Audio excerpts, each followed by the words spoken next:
this obsession just threw his life out of gear. Most parents would be very happy with that, right? I mean, here is your child who's so touched by mathematics that he just wants to spend his life with numbers. Except, if that kind of obsession leads to multiple failures, G.H. Hardy was equally obsessed with prime numbers. He was the Dorian Gray of mathematics. Yeah. He didn't like to look at his own face, I guess. No, Hardy also has said that association with Ramanujan was the one romantic incident of his life. I can still remember with some satisfaction. The real crisis of my career came 10 or 12 years later, in 1911, when I began my long collaboration with Littlewood, and in 1913, when I discovered Ramanujan. All my best work since then has been bound up with theirs, and it is obvious that my association with them was the decisive event of my life. I still say to myself when I am depressed and find myself forced to listen to pompous and tiresome people, well, I have done one thing you could never have done, and that is to have collaborated with both Littlewood and Ramanujan on something like equal terms. Hello and welcome to The Rear View. I am Jacob Koshi. Hi, I am Shobhana K. Nair. And this episode is about the unlikely and profound friendship between Srinivasa Ramanujan and G.H. Hardy, two men from vastly different worlds, one from colonial India and the other from Edwardian England, whose collaboration not only produced groundbreaking mathematical discoveries but also became a testament to the power of mutual respect and intellectual synergy. So that excerpt that I just read out was from G.H. Hardy, very famous, very short, slim book called A Mathematician's Apology, where it's one of those very, widely cited pieces on the use, or rather the uselessness of mathematics, where he says things like he's proud of having done work which is of absolutely no practical value. But it is also that there are about 2 or 3 references to Srinivasa Ramanujan in that, and that kind of, we will talk about in detail, but those are those initial there's major references that put the name of Ramanujan in the popular psyche, and not just in India, but all across the world. Provided him a place in history. Yeah. Srinivasa Ramanujan, we celebrate National Mathematics Day in December in his honor, and he is of course a name, even if, you might know, even if somebody knows nothing about math, but at some point in school, you always encounter that grim black and white picture of this very miserable looking young man.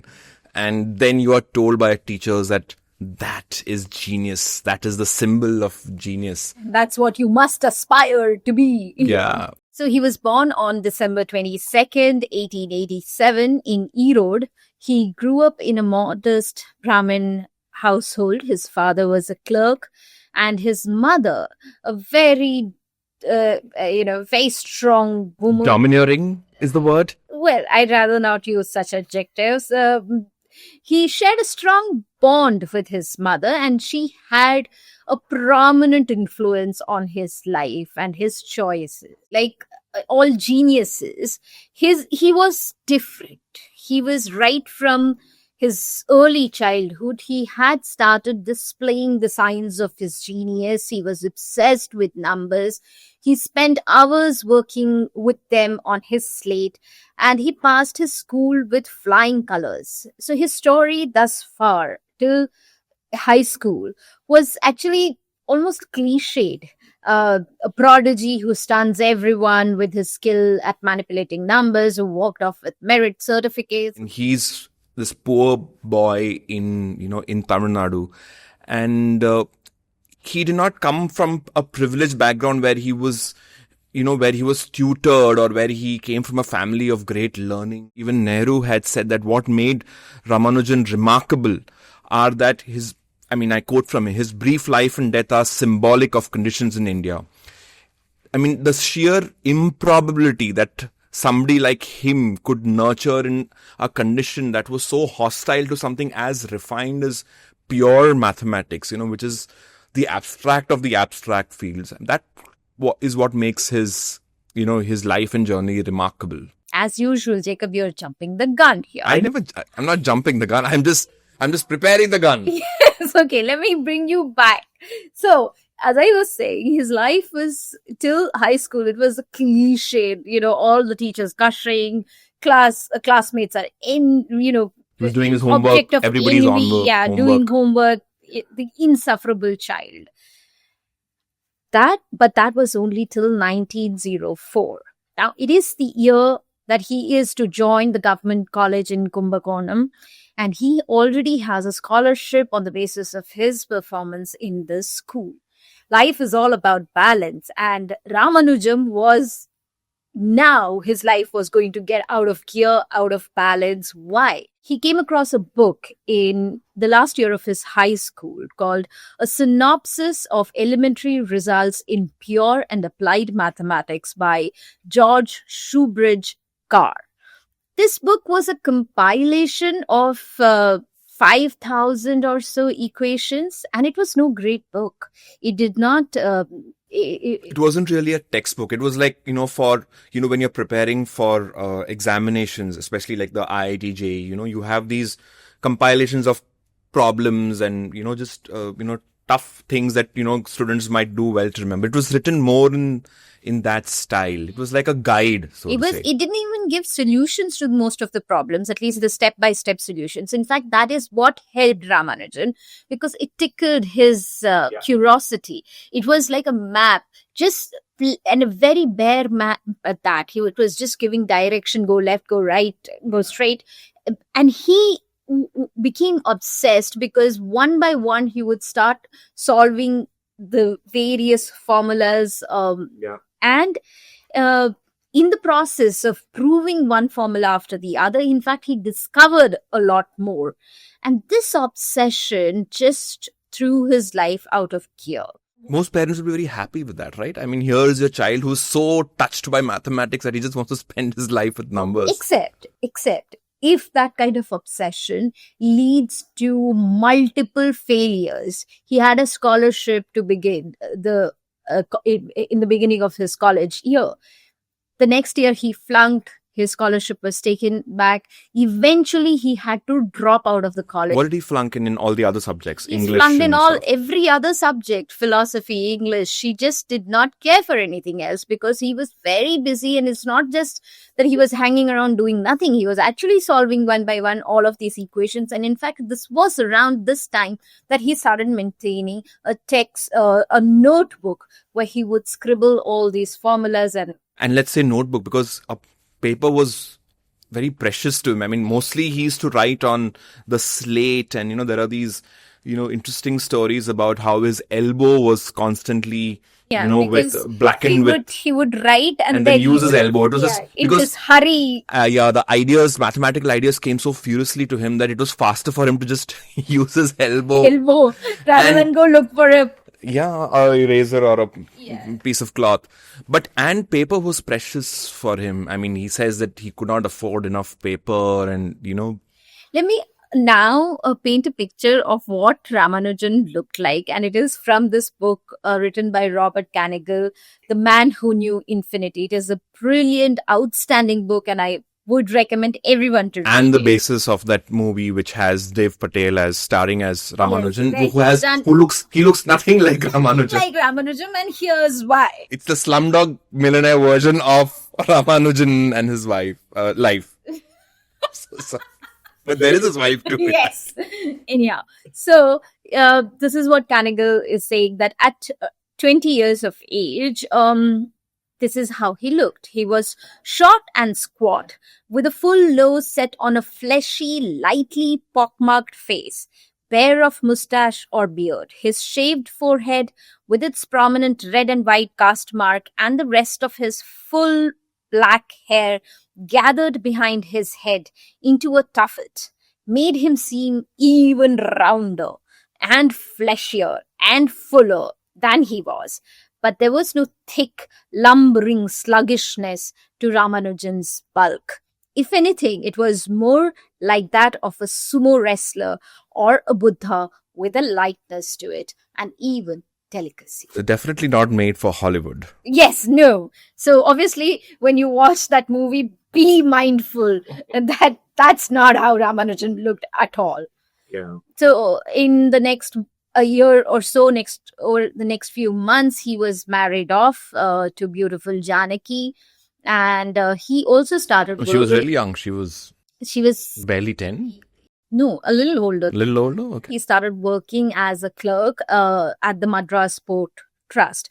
Of course, he was working less and working more on mathematics. So that's interesting. Even though he had this prodigious nature in math, even he himself did not see his future as being a mathematician. Our man here flunked. Yeah. And he actually genuinely tried repeatedly to clear, but he couldn't. His obsession in maths kept him away from other subjects. Yeah. He seemed he was just happy to get a job, as a clerk. He did not really have a choice. They were down and out, and he had been married. So at that point, he didn't have to earn a living. He tried tutoring, but his maths was so obscure that while tutoring them for exams, instead he would start teaching them pure maths, and the students stopped coming to him, And was his mother pleased with his... I'm not sure. Canigal does not talk about his mother after a while. So the interesting thing is he was developing his maths in intellectual isolation. He did not have a degree. He did not have any contact with any other mathematician. And the guardrails for his mathematical journey was that Shoebridge book, which the maths of that book was at least half a century old. Yeah. So he was not aware of the progress that had been made in the last half a century or more. Yeah.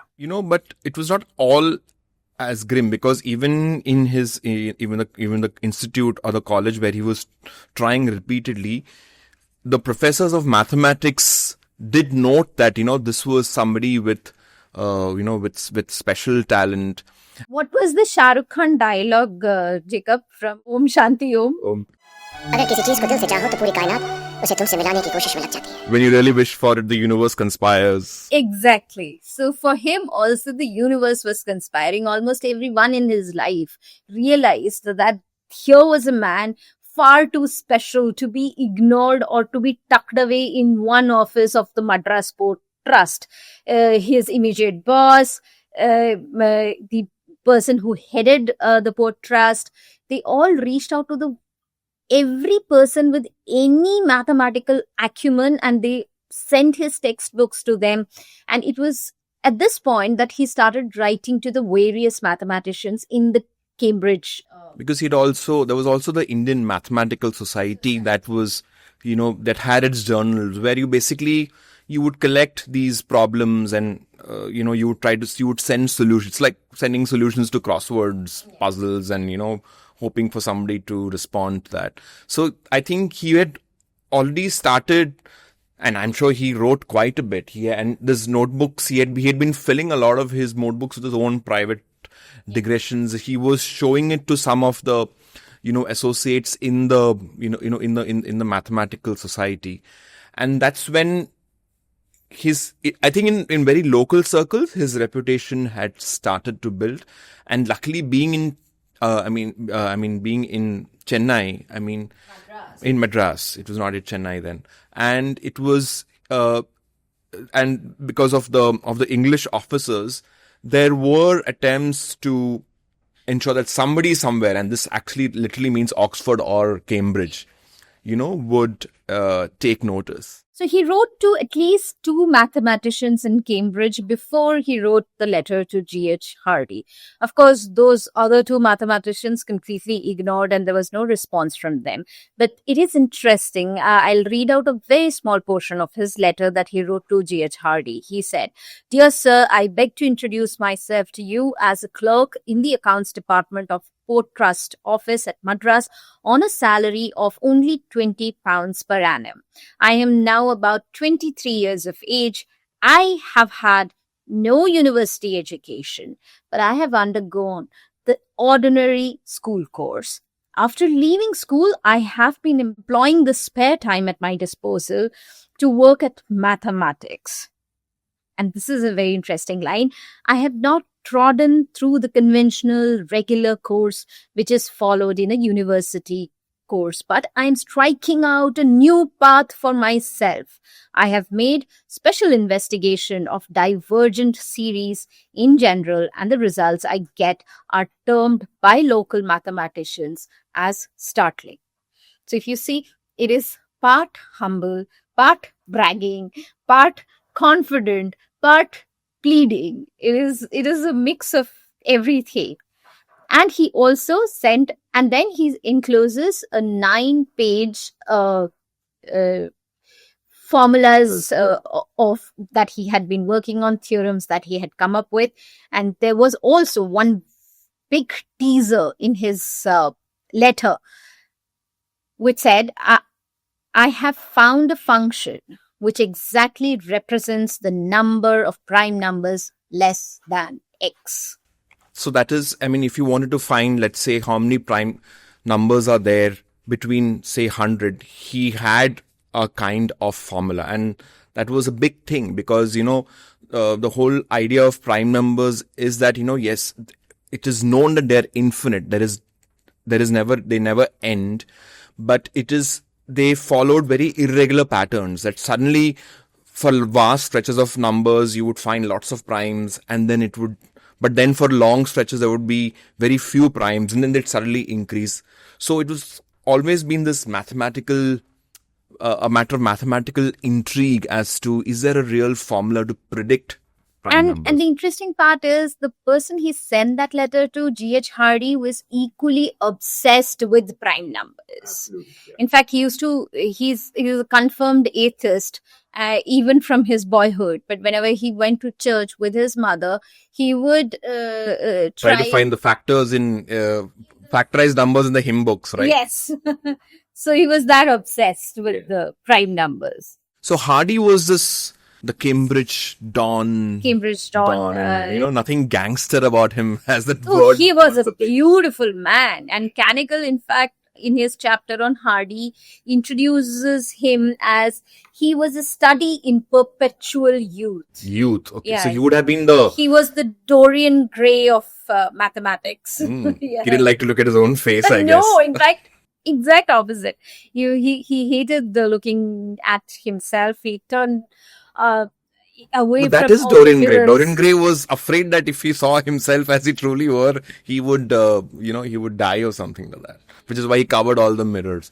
But, he was also this very, he was somebody who was, he came from not aristocratic No, roots. his parents were school teachers, and he is one of the greatest success stories, as they say, of the British public school system, because he doesn't come from aristocracy, but meritocracy. Yeah. At 33, he was a fellow at the Royal Society.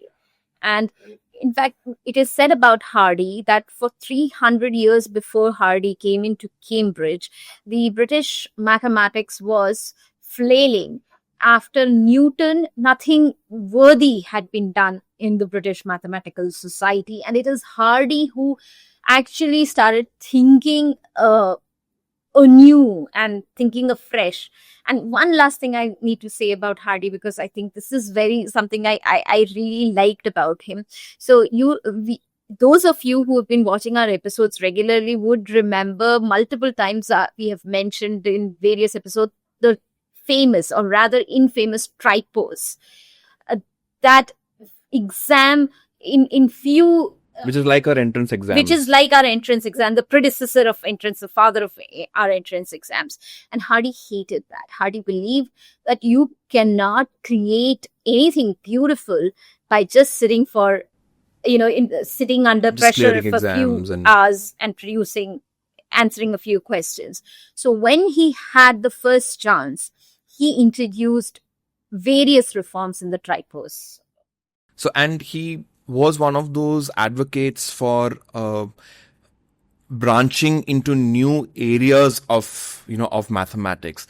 And he was also somebody who had what Kanigal calls a natural sympathy for the underdog, so he was a great fan of cricket. He was obsessed with cricket, and his friend and another famous writer, C.P. Snow, has written this very expansive biography of, when Hardy would come for games, he was a person who would always root for the underdog, the ordinary English, and he was somebody who was always generally against pomp and. And the other interesting thing about Hardy is that he actually hung out with a very fancy set of people, one must say. He hung out with the Bloomsbury Group. People who finally came up with the Bloomsbury Group. He hung out with Leonard Woolf, the great Virginia Woolf's husband, and several other writers. They were called the Apostles. Yeah. And it was a fancy set. Snooty, fancy set of Cambridge, of intellectuals. There were writers, poets, philosophers of the top cream of intellectual society. And it was said that, he had written such a brilliant essay that he actually could have been a scholar of history if not for math, and a very good writer. In fact, the Tripos, he was so disillusioned by Tripos when he came to Cambridge that for a second he did consider switching and leaving maths behind. Thank God for Ramanujan that he didn't. He did not, yes. So yeah, so this was Hardy, and it did turn out that, Hardy did get these impleading letters from Ramanujan, and now it was a thing, mathematicians are used to getting all these letters from everywhere where somebody is proving some relationship between, Shakespeare's play and Bacon, and finding some mystical connection between the universe's secrets and some particular prime number. So they're used to crank collectors, people making tall claims, especially people who are not from formal mathematical background. And that's exactly what Hardy thought. Yeah. So he spent an entire day. I mean, he got the letter, he read it with his breakfast. He had his breakfast at 9 and then 4 hours of mathematics. Then he went for a game of lawn tennis at the Grange, and then comes back. And he completely ignored the letter through the day. But there was something it was always nagging. There was something in that letter that he couldn't avoid. So he went back, he reread it, and then what did he do? He went to his friend Littlewood. In fact, Littlewood and G.H. Hardy have worked so closely together that a lot of people believe that there was one mathematician, and they produced a lot of collaborative papers. It is said that there were only 3 great mathematicians that time. There was Hardy, there was Littlewood, and there was Hardy Littlewood. So, that was their kind of mathematical reputation. And Littlewood was not little at all. He was much taller than Hardy. Yes. He went to Littlewood's rooms in Cambridge, and they looked through Ramanujan's first letter till past midnight. Most of it didn't make sense initially because Ramanujan, we have to remember, is not trained as a mathematician. He's only passed high school. He dropped out of college, and he did not send in the proofs of the various theorems that he had listed. Not only that, it was also he used a completely different terminology. I mean, sometimes it's like what somebody might call fx. He would just call it root x or something, and because he doesn't know what the usual term for it, so he would, and that's what mathematicians do all the time. You always invent functions, and so it actually takes time to say that, oh, this person means this when we mean that. So, but as Hardy has said, it was full of, there was a certain wildness. Some of the things that were mentioned were extremely elementary, but some of the things were just so outlandish, so weird, so fascinating. And it was only a professional mathematician of that caliber who could actually, understand what this was about. And Kanigal has a lovely analogy. He says that Hardy recognized that it was a wild forest of mathematics because roughly his theorems looked like trees. But what kind of trees, he had no clue. Absolutely. I think that was niggling. I mean, on one hand, it can look like nonsense, but you also are not sure that, am I really seeing something extraordinary over here? And then he and Littlewood sat and poured, and as there is this very famous saying that, at the end of Littlewood, who was also a very, very formidable mathematician, as we've just discussed, finally concluded that this person he's at least of the class of a Jacobi, who's European mathematicians of, let's say, 100 years, prior to them, of, like, for example, but is he a Euler, which is what, like, they're not really sure if he's actually at that class, but later on in retrospect, it has been said of Ramanujan that he was in that, in that absolute rarefied league. Yeah. So they exchanged multiple letters, Hardy and Ramanujan, where Hardy keeps pleading for proofs. And they are two mathematicians who are so distinct from each other. Hardy is the methodical mathematician who is insisting on rigorous proofs, and Ramanujan, on the other hand, relied entirely on intuition. So Hardy, in fact, once described that trying to understand Ramanujan's thought process was like trying to catch lightning in a bottle. What was distinct about all of this was the notion of proof. I mean, this is what, this is something which was very distinct to approaches to math, so to say. I mean, we had mentioned earlier Jacobi and Euler. So they belong to an older tradition of math called formalism, in which creativity comes from taking equations, tweaking them, moving it here and there. You find individuality in all kinds of mathematical expressions, and you see it's like taking a diamond and examining its various facets, and as it throws off light in various forms, you marvel at its splendor. But apparently that was a branch of math that is considered, I mean, it generates interesting results. It is what mathematicians live for. I mean, to come up with new results of your own. But the whole charm of math follows from a Greek tradition wherein you want to set results on the firm foundation of proof. That is, whatever result you get, you have to prove that it is actually true, that it holds for a long time, and it is not just basically that it is universal. It is not just true for you, should be true for me, and not true for just a certain numbers. Yeah, because that is one of the biggest there are thousands and thousands of results where, you can get all kinds of relationships between prime. People have solved prime numbers, and, they believe that they have found some ultimate formula for it. If it is not proved in that sense, you could always find that one number that doesn't agree with your principle, and then poof, your entire edifice goes down.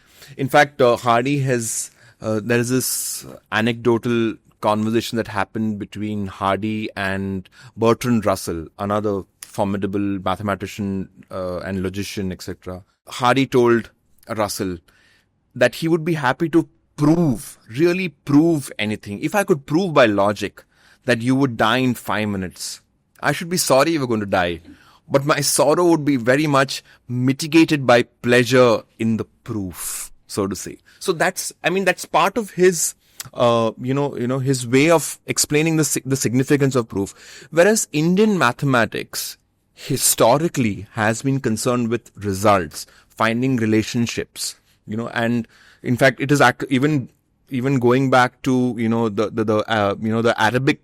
In fact, the Arabic discovery of or interpretation of Indian mathematics, when you going back to Brahmagupta or Aryabhatta, it is said that, I mean, one writer has actually commented that, Indian mathematicians' results are a mixture of absolute pearls as well as, garbage, because you don't, and it's very hard to figure out what is what. It's because they really didn't go into this whole Greek way of establishing postulates, and from postulates coming up with, building on that to come up with new axioms and coming up with theorems which then stand the test of time.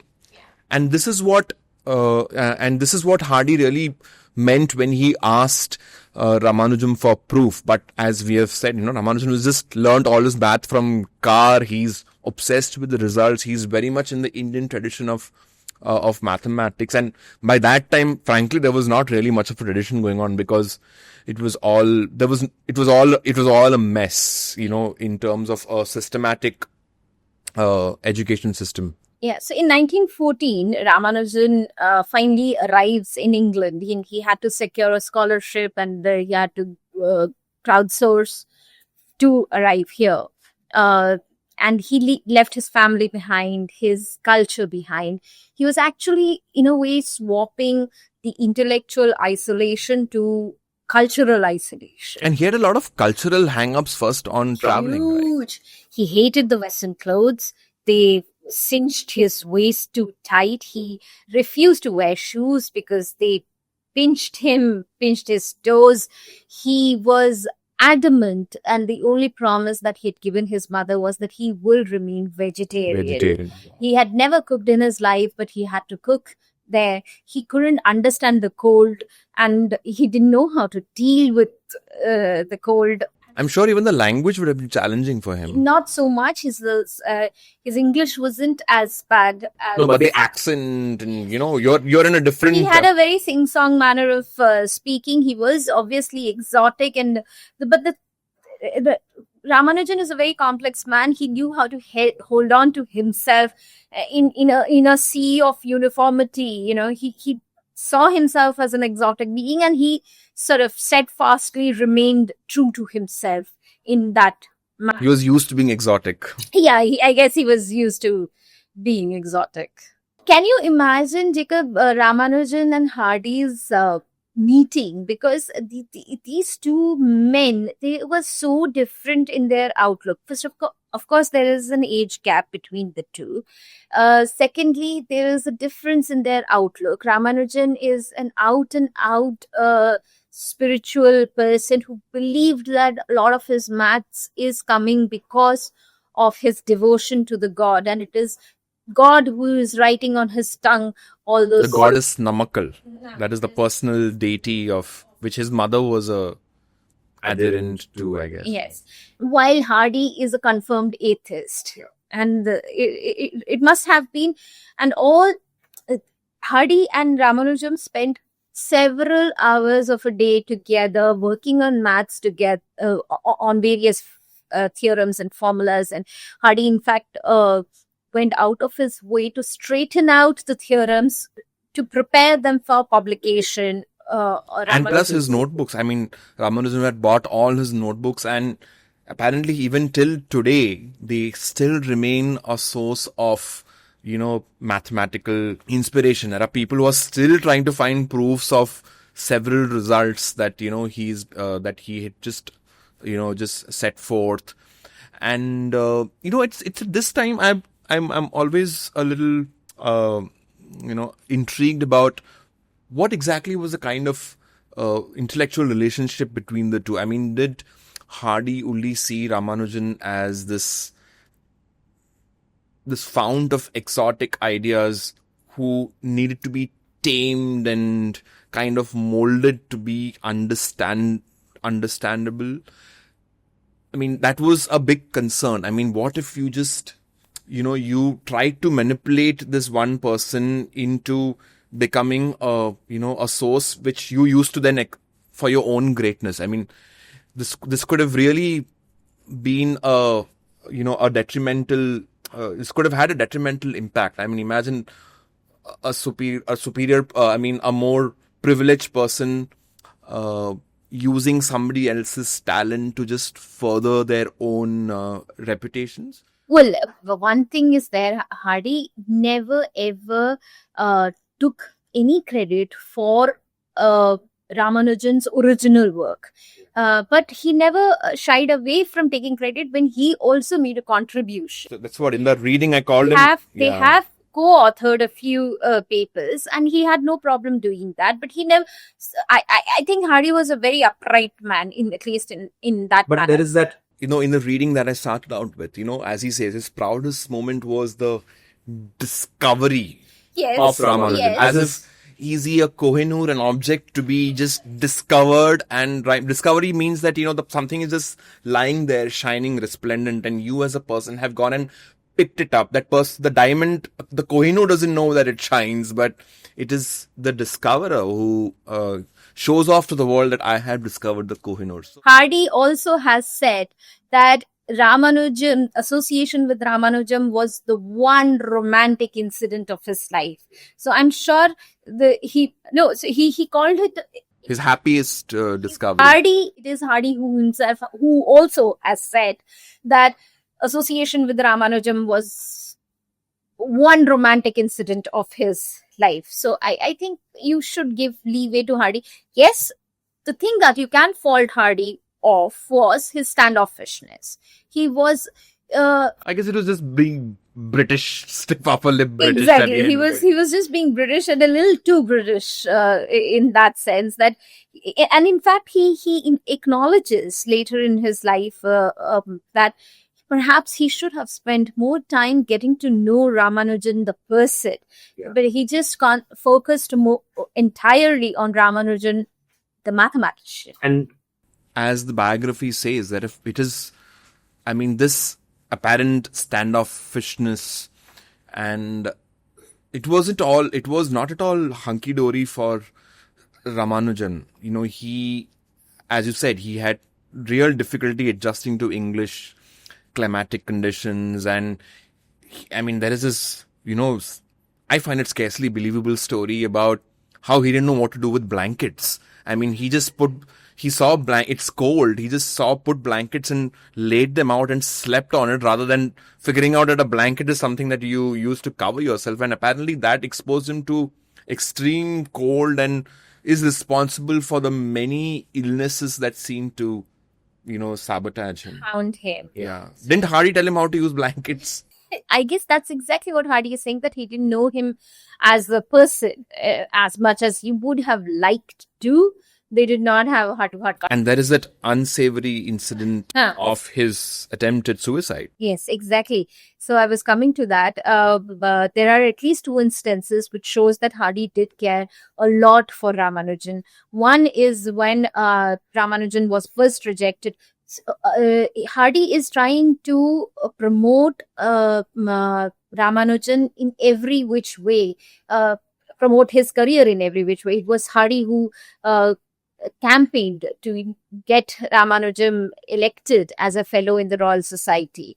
But when the first time he was rejected, because he didn't have a degree, he was not the conventional candidate for an FRS. Ramanujan tried to commit suicide by jumping in front of the tracks at the London. And he was saved at the last moment, I guess. The driver saw him in time and stopped the train. But of course, Scotland Yard arrested him, and it was Hardy who came to his rescue. Because attempted suicide was a crime, right? It was a huge crime. In fact, the next time around, when his candidature came up for Royal as a fellow for the Royal Society, this incident was brought up because it was not just a crime. It was in the Catholic world, it was looked down upon. The Protestant world, but in general, a crime nonetheless. I'm intrigued. Why do you think Ramanujan was such a hypersensitive person? I'm not sure one can answer why, but one can only recount. Yes, at various points in his life, he was easy to take offense. He had fled from his home when he was a child at the slightest offense. He had, in fact, there is a crazy incident that just because he had a few guests over in Cambridge, he was cooking for them. When they did not take a second helping, he took it as an insult and he walked out of his home. And I guess he was also, as you just alluded to earlier, he was missing true camaraderie and friendship, and he missed his wife and his mother, whom you highly rate. That apparently was kind of, an impediment to, their relationship. He had, there were these tensions, and I guess he knew that at some point of time, he had come on this fellowship, that he had to go back, and he felt that he owed some responsibility back home. And I guess at some point he was also culturally shocked by life in Cambridge. What made it more miserable is that it is around his time in Cambridge that the First World War breaks.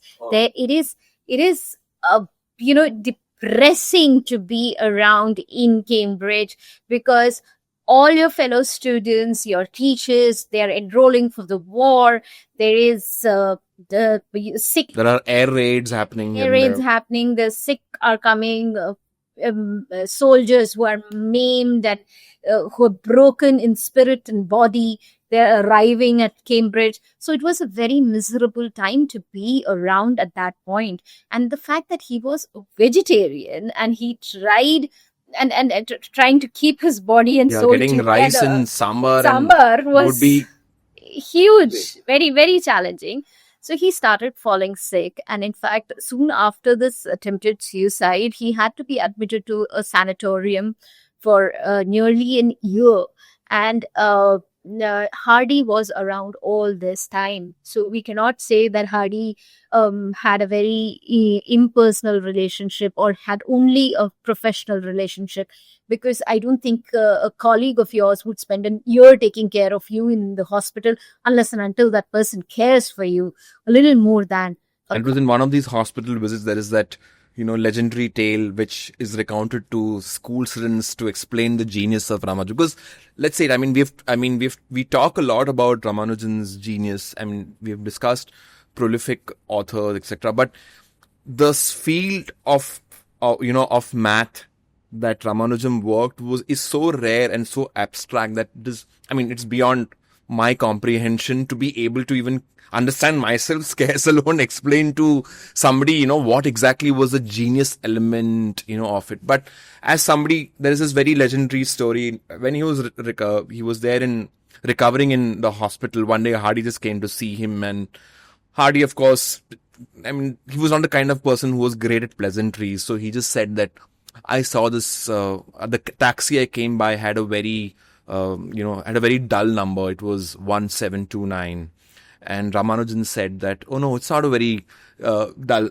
It's a very interesting number. It's the only number that can be expressed as the sum of two cubes in two different ways. So are you blown away by that, Shobana? But that's exactly the kind of stuff that. But I expect them to talk like that. Yeah, I expect them to talk in maths. So as I say, it is. For But they- Ramanujan, every number was his personal Yeah, but friend. they did, not that I understand it, but just for our... Well, this is simple. No, 1729. No, not this incident. I'm saying what the discovery was. I don't understand much of it, but just for our listeners' benefit, let me just briefly say that together Hardy and Ramanujan came up with a formula for the partition function, which counts the number of ways a positive integer can be expressed as a sum of other positive integers. They also worked on a theory of extremely composite numbers.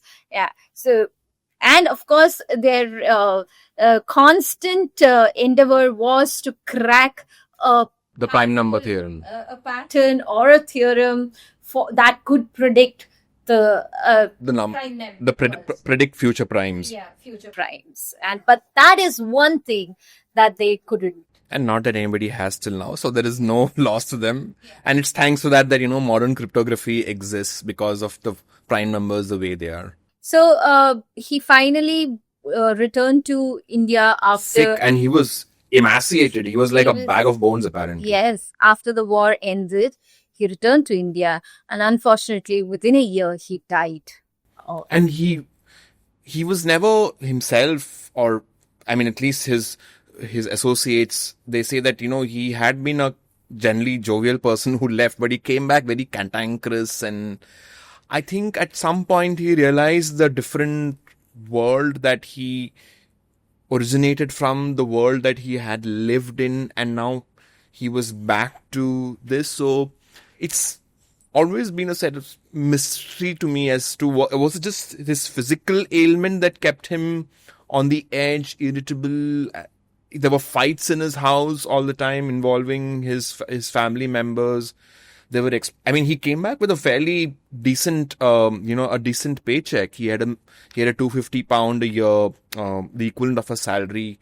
But, he actually told Hardy, or I believe the larger establishment, that, he only needed £50 a year, and he was already thinking of donating some of it to, to further the cause of math in India. How generous. Yeah, I love the way that you are indulging in psychoanalysis, but I think we should put a full stop here on Ramanujam and Hardy's story. It is, I think, Ramanujam's story is as much as Hardy's own story.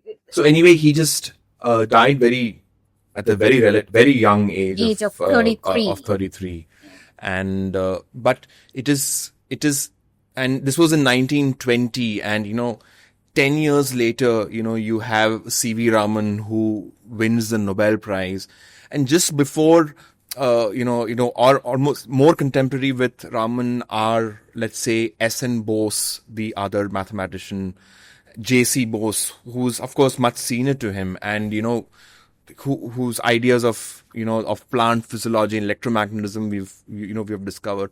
So this is almost like, in one way, a mushrooming of Indian scientific talent. And here was this guy who had scaled the peaks in math, almost like he was the undoubted prodigy, and he became this inspiration. There have been several brilliant mathematicians, since then. I mean, there's no doubt about it, but no one with a story like, as like riveting Ramanujan. as Ramanujan. From rags to intellectual riches. That's all we have today. For you, it's goodbye from me, Shobna. And goodbye from me, Jacob.